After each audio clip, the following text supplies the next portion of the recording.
ఇంత బతుకు బతికి ఇంటి వెనకాల చావడం అనటం కంటే ఇప్పుడు ఇంటి లోపల చచ్చిపోయారనాలేమో పాపం. ఆయన నిజంగా ఆయన బాధని ఆయన చనిపోయేటటువంటి క్షణం ఎంత దిగ్భ్రాంతికి గురై ఉంటారో అని అనిపించింది చదువుతుంటే.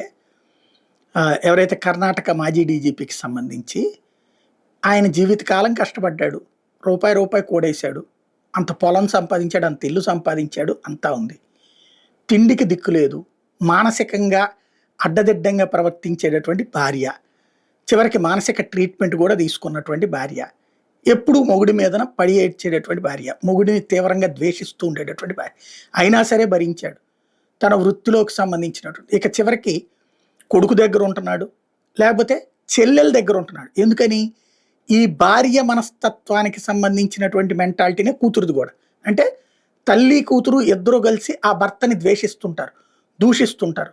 అతను కష్టపడిన దాన్ని ఎప్పుడు కూడా వీళ్ళు నెగిటివ్గా చిత్రీకరిస్తారు, నెగిటివ్గా ఫీల్ అవుతారు.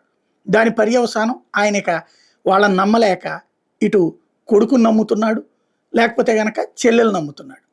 ఇప్పుడు తన సంపాదన తన సొంత ఆస్తితో కొనుక్కున్నటువంటి భూమి అట 17 ఎకరాలు.